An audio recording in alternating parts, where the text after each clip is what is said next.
Good morning and welcome to the Smoky Mountains National Park.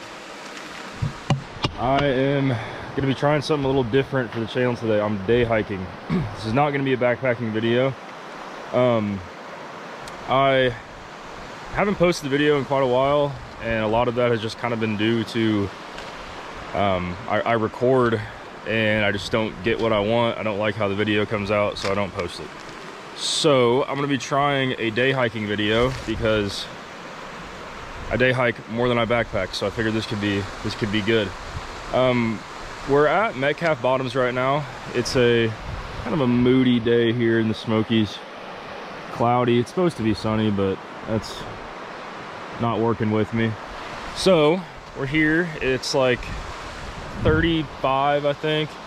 It is Sunday, January 11th, and I have some trails here that I don't think that I've done. They're not marked off on my 900-mile map, which I'm trying to complete this year. So I'm gonna go ahead and get my shoes on and hit the trail. We're gonna be starting on Metcalf Bottoms Trail. We're doing a little bit of a weird route, kind of zigzagging between some different trails today. I think it's gonna end up being about 9 or 10 miles total. So let's hit it.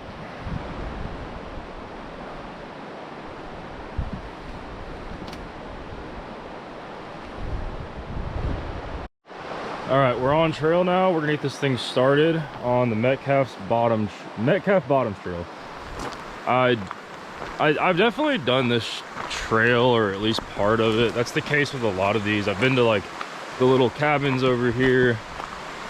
I just don't know for sure that I've like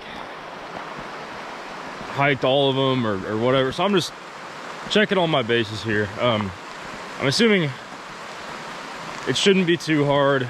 And it's just something I need to get done for my 900 miles. So for anyone that doesn't know, the 900 miles is just kind of basically just saying you hiked all the trails in the Smokies. So that's what I'm going for this year. I'm a little over halfway done. Well, actually I think I'm well over halfway done at this point, but most of the trail I have is way far away from me. So expect some of that content this year. I'm really hoping to record as much as I can this year, but it can be hard, especially, you know, when I'm trying to go quick and stuff, which I think that's the main reason I've never really recorded my day hikes. I usually try to average like an 18-minute mile pace, and no shot I can talk when I'm doing that.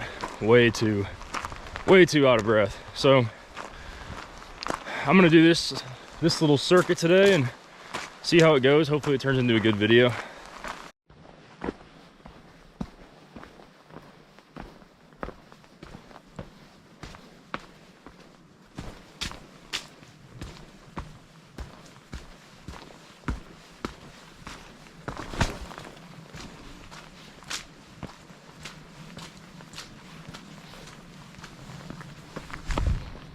Pretty trail so far. Lots of good roto. It's wet out here. It was storming like crazy Friday, and then until about, I don't know, 6 or 7 last night. So it's wet out here. The creeks are surged, no doubt. And yeah, it's kind of gloomy out here. I thought it was supposed to be sunny. Maybe it will be towards the end, but still really pretty nice weather. Can never really complain when it's above freezing in January, even if it is just by a few degrees.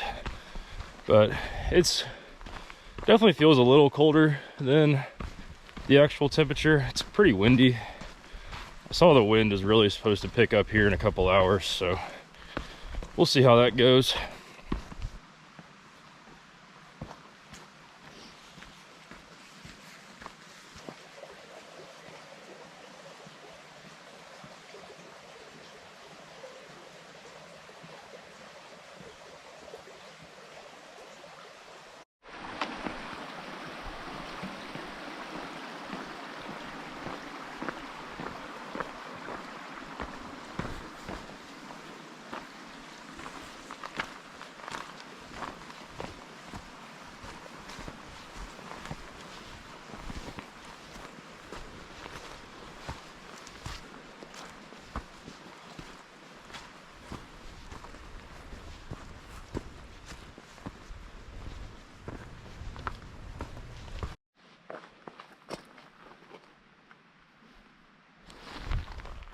All right, so we're here at the old Greenbrier School. I know for a fact that I have been here. It's really neat. I mean, all these historic buildings are really cool, and they got a cemetery as well, which I'll walk through. Really neat spot. I know I've been here before, but I think I came from the road. So let's go check it out.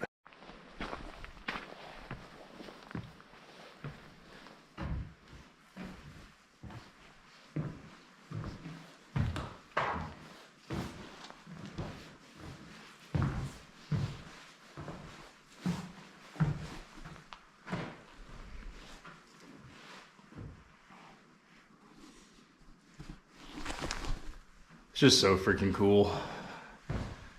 I'm not like as interested in the anthropology of the Smokies as a lot of people are, but there's no denying just how it's just so cool some of this stuff is. I mean, just to think about, you know, back in the late 1800s, early 1900s, this is where kids went to school.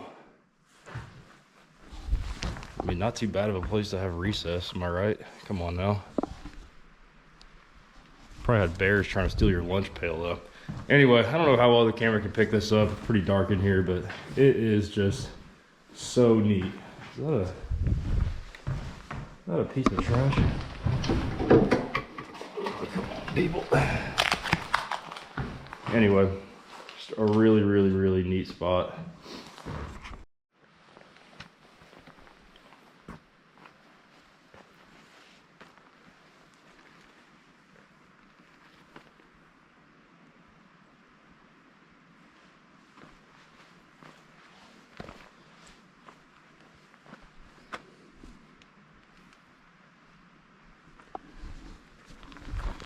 It's the old cemetery.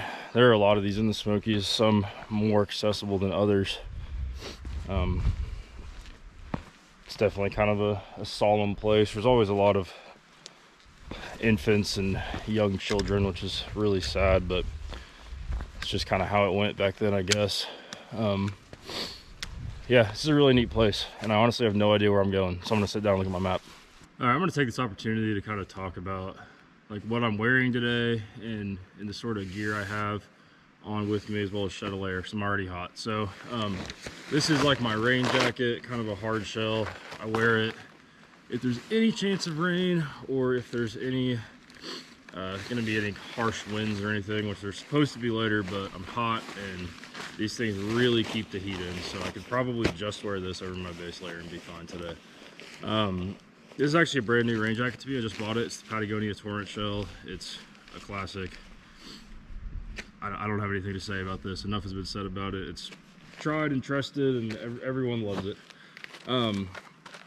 Just wanted to talk about this because I feel like a lot of the layering information out there about hiking does not really apply very well to the Southeast.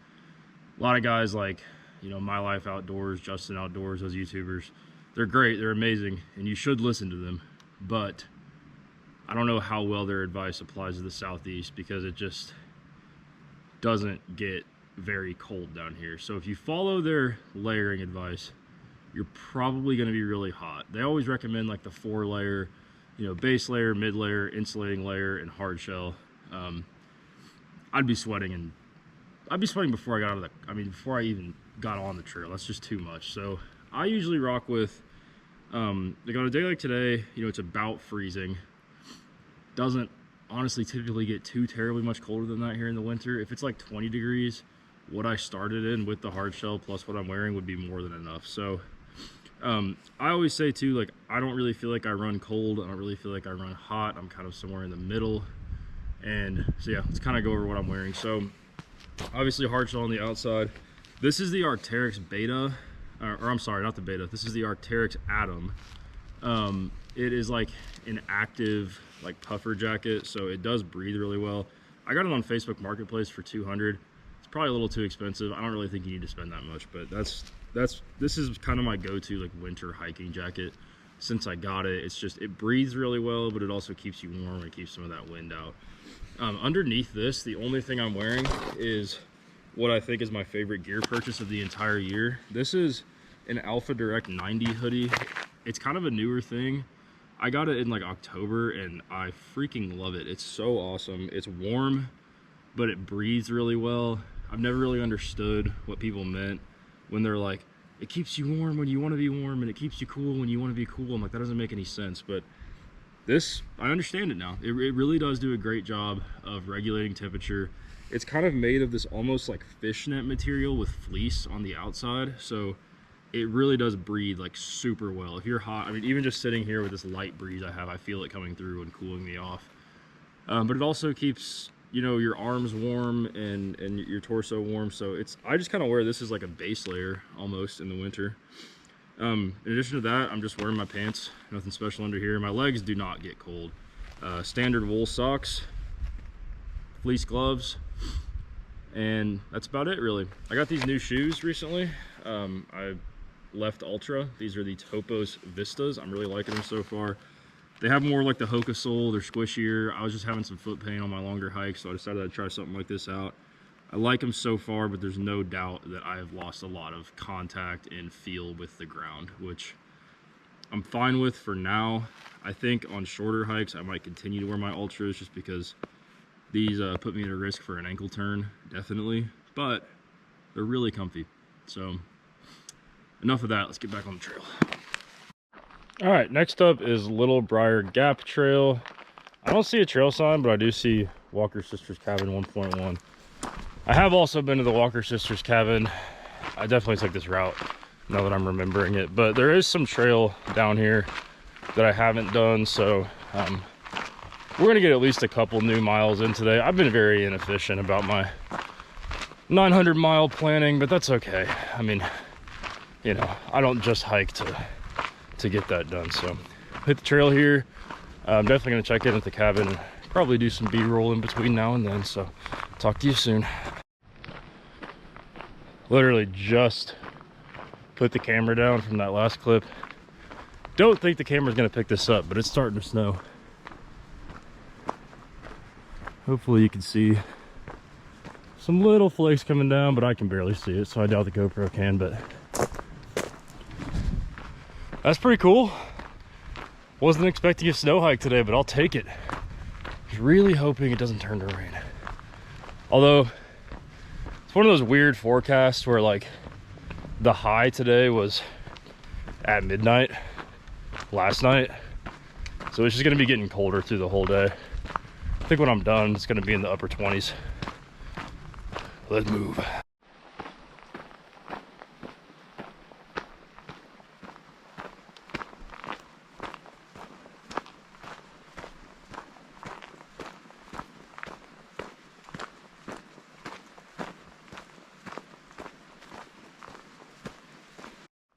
All right, we're hiking along here.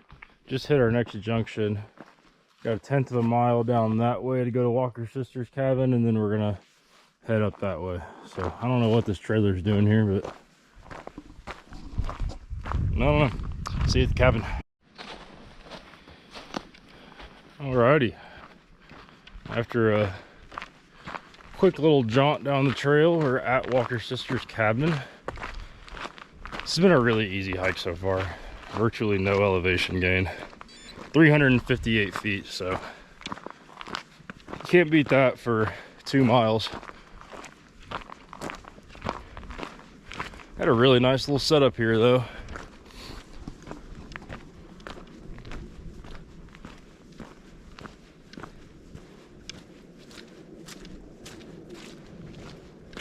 Looks like the hogs have been having fun in their yard though.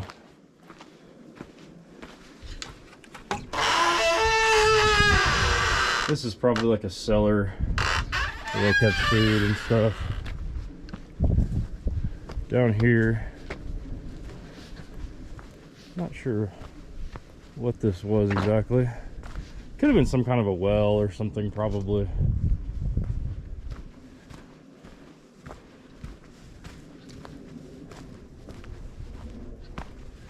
But I gotta say, this is one of the nicer, kind of more established cabins out here. And you know, most of these are in Cates Cove and they're pretty busy. I don't know much about the Walker Sisters. I think I might, but I'm not going to talk about it right now because I don't want to be wrong and be spreading misinformation. but I know there's a lot of history around them. This was probably for firewood or maybe hay for their animals. Some kind of a cool little barn.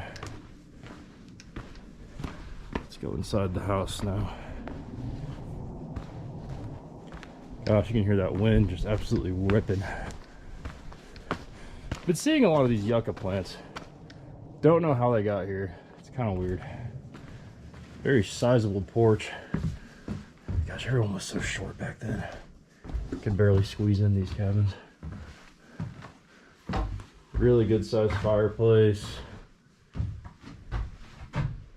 Some shelves.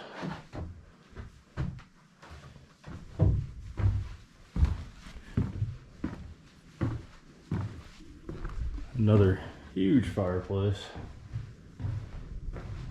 Another main room here. There's a ladder that goes upstairs. Can't really see anything up there.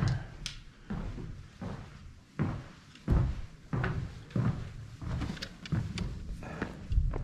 can see the hogs have just really torn stuff up though.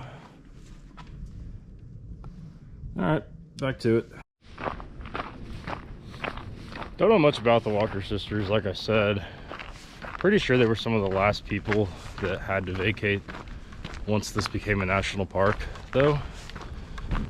Definitely gonna read into them a little more. Usually I do some research on the trails I'm hiking, but frankly today I didn't even really know what route I was doing until I got out here. I just had to come. Honestly, it's kind of a gloomy, depressing day. Don't really like solo hiking if I can avoid it, but just really wanted to get that map done this year, so decided to kind of come do some of these weird miles. Nobody else would ever want to do something like this with me. This is just a kind of a strange route I'm taking today. I'm gonna go hike on I believe it's Greenbrier Gap Trail.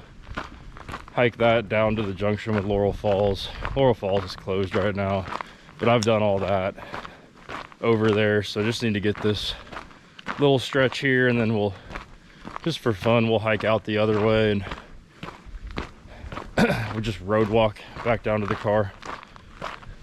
I'll put some information on the Walker sisters in the description. I need to read up on them myself. So the snow has pretty much stopped. It's a little windy, but not bad at all. Temperature's good. I'm feeling good. So yeah, let's keep moving here. Back on the main trail now, and just wanted to, well, I'm not breathing too hard, it's still pretty flat. Just wanted to take an opportunity to talk a little bit more about hiking gear. It's something that I think people overcomplicate a lot.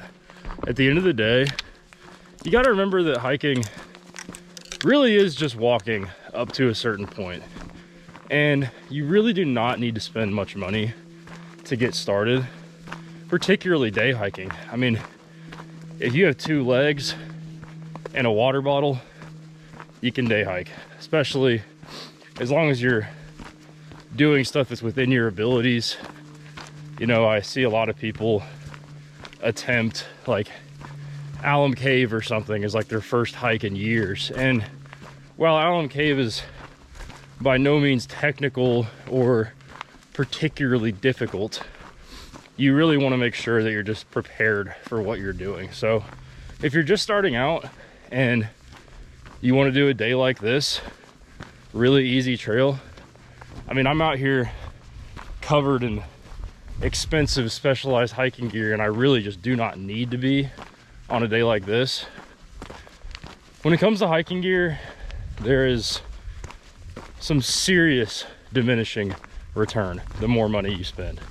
I mean, I have on this jacket that retails for $300, and it is not $250 better than a puffy you can get off of Amazon. So I think we're seriously over influenced.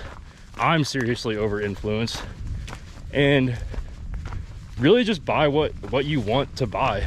If you want to go all out and you're comfortable spending $1,200 on some really cool hiking clothes, yeah, that's great, and you're gonna love them. And they do perform better, but they do not perform according to their cost. So it's just something to keep in mind.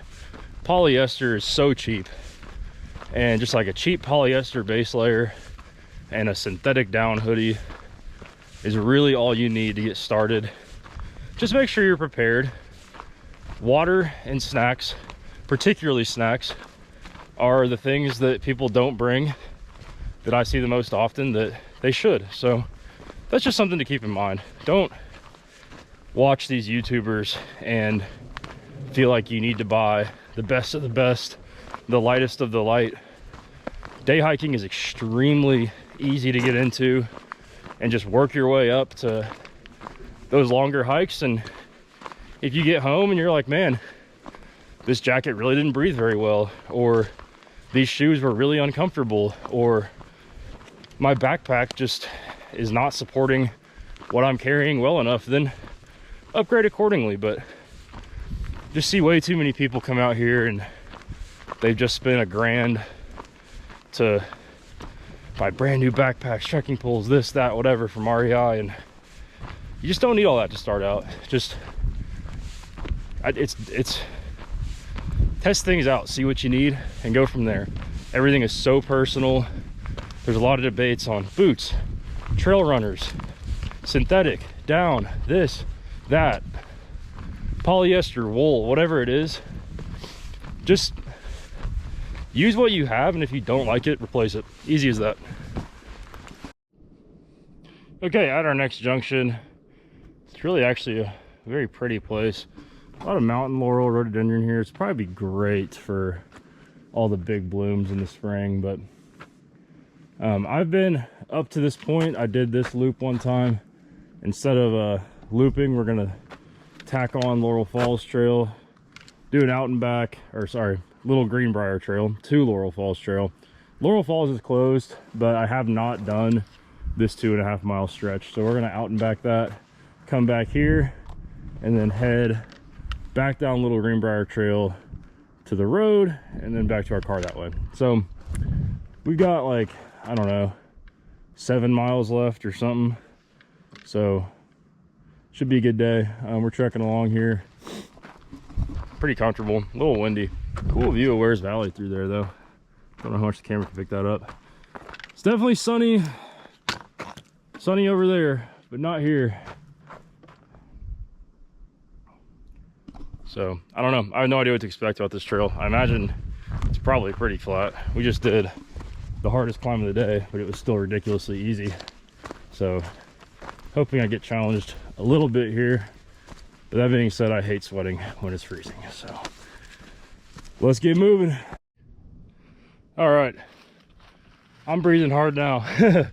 Just did about 700 feet of gain and like half a mile, so it's steep.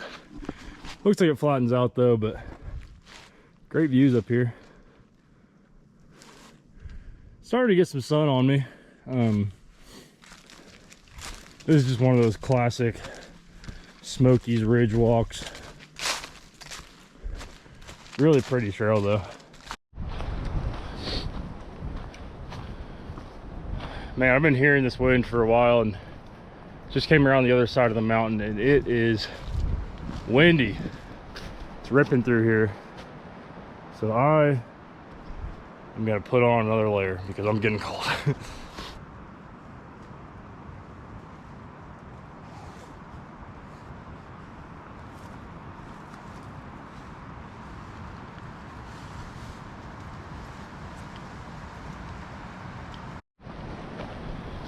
These are just some really kind of awkward conditions to hike in. It's really not that cold, but it's windy, so I want more layers on, but it's a little too warm to hike with these layers, so I'm sweating, and that just makes me colder. So what you have to do in these kind of circumstances is just try to break the wind and hike slow enough that you don't sweat. So that's what I'm doing. It's actually been a really nice trail. Super steep though. I mean, I think I've done about 1,300 feet of gain just on this trail so far, and I'd say I'm maybe like a mile and a half in, so no doubt steep.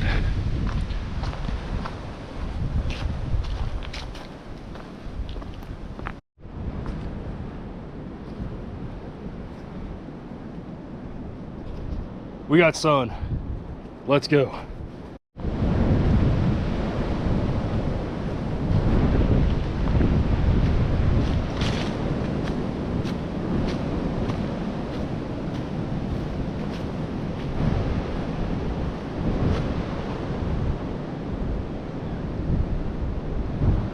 Not sure how well the camera's picking it up, but it is windy, really windy. A little windier than I would like. Haven't heard any trees fall yet though. This honestly has been a really nice trail. I was not expecting it to be this fun. It's got pretty good views the whole way. It's a very vertical climb, but that's okay. I'd imagine we have to be getting pretty close to the junction at this point. I don't really know what that's gonna look like. I was planning on eating lunch there, but if it's any windier than it is here, which it probably will be, then I'm gonna head back down the mountain a little bit before I eat. So I think we're getting close. It has gotten significantly colder. I don't know if it's just the temperature, if it's the wind, the elevation, but it is a heck of a lot chillier than it was when I started this climb, which is usually not the case. So gotta keep moving. This is pretty neat right here. There's some icicles behind me, and what happens is if icicles form on trees, they can sort of suction the sap out into the icicles. Call them sapsicles. That's what they look like. They're pretty cool. That's something else I want to do some more research into, because obviously not all of them have it, but pretty neat.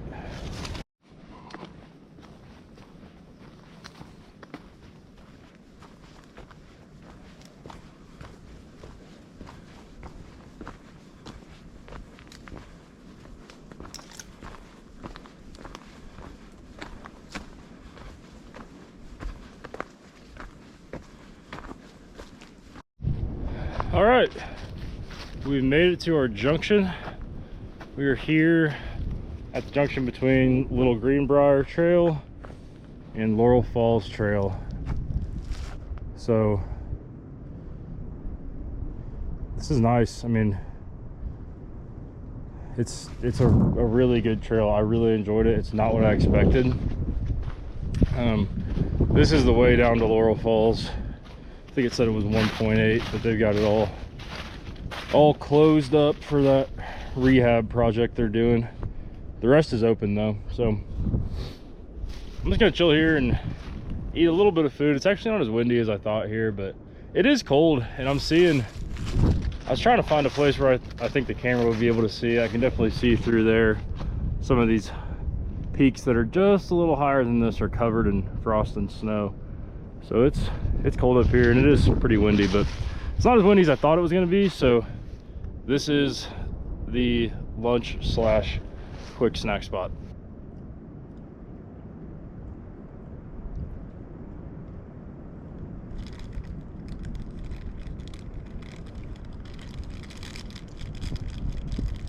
All right, we're officially headed back. So gonna go back to Ware Cove Gap, 4.3 miles. That's the road, and then I guess I maybe have like a mile or so on the road. So gonna start walking down. This should be pretty easy, but also probably pretty cold. I got pretty chilly sitting there eating, so I'm gonna pick up the pace and see if I can get a little warmed up here.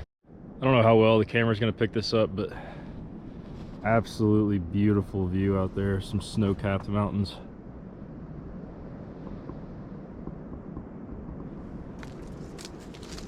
This is really pretty. The wind has pretty much died down, and Just a nice steady pace down the mountain. It's cold up here though. I mean, my elevation is, oh, about 3,500 feet, so we're not low. There's some kind of animal down there making sounds that I have never heard before. I don't know. Not making any more noise. Well, back there somewhere. No idea what it was. Lighting's a little bad, sorry. Anyway, yeah, on the descent now. Some days I prefer to go uphill. Some days I prefer to go downhill. And this is definitely a downhill day. Probably because the weather's a lot nicer on the way down than it was on the way up. I got really cold there when I first started coming down it. The wind really picked up and it was chilly.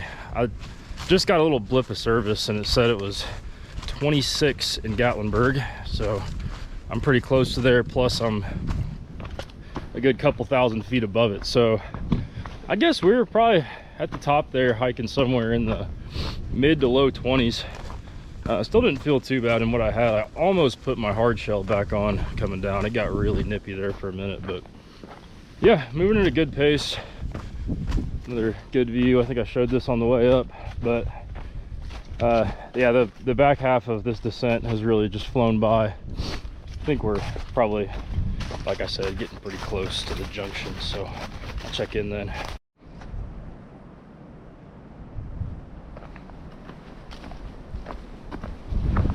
Kind of cool. All right, back to the junction. That was a pretty easy descent. So we have 1.9 to Ware Cove Gap that way.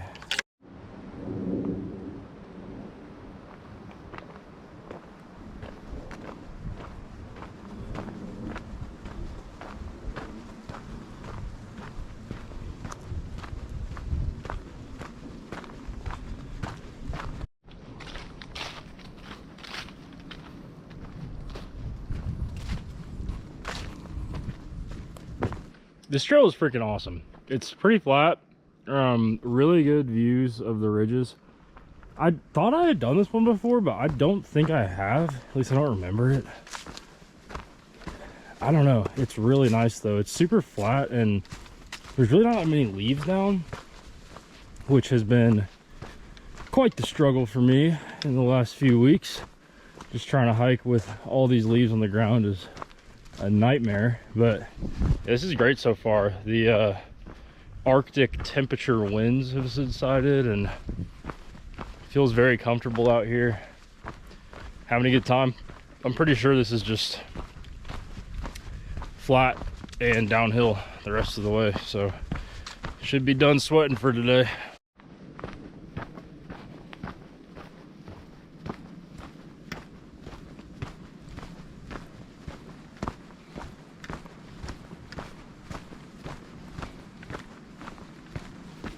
All right, we made it back to the road, and here's the trailhead. I always get confused with the trail names in this area. It's like Little Greenbrier Bottoms Gap is like whatever. I don't even know. Anyway, yeah, just gonna do a little road walk here. Never very fun, but I think it'll only be like a mile or so. I really hate road walking. Doesn't feel good on the feet, and you just see so much trash, and I just can't pick it all up. Picked up a few cans, but it's just there's just too much. It's like every 5 feet there's something. It's ridiculous how much trash people just, I don't know if it's flying out of the car or getting thrown. I mean, I think it'd be hard for a Miller Lite bottle to get blown out of the car, but anyway. All right, that's a wrap. It was just over 10.5 miles with just over 2,200 feet of gain in about 3 hours and 21 minutes. So I don't know exactly what pace that is, but that's pretty good. That's about how I like to just shoot for 20-minute miles, and you know, if I can hit 18 or something, that's great. Really good hike though. I really enjoyed that. I was very cold at times, I was very hot at times, it was very nice at times, it was very not nice at times. A lot of weather changes in 10 hours. So I'm gonna throw the Crocs on, drive home, and enjoy the rest of my day. It's only, I don't know what time it is, 1:04, so still early. So yeah, great hike. Thanks for watching. I enjoyed doing this, and it didn't slow me down like I thought it would. So I'd like to do more day hike videos, so be on the lookout for those, as I am really gonna aggressively try to get my 900 done this year. So thanks for watching, and I'll catch you in the next one.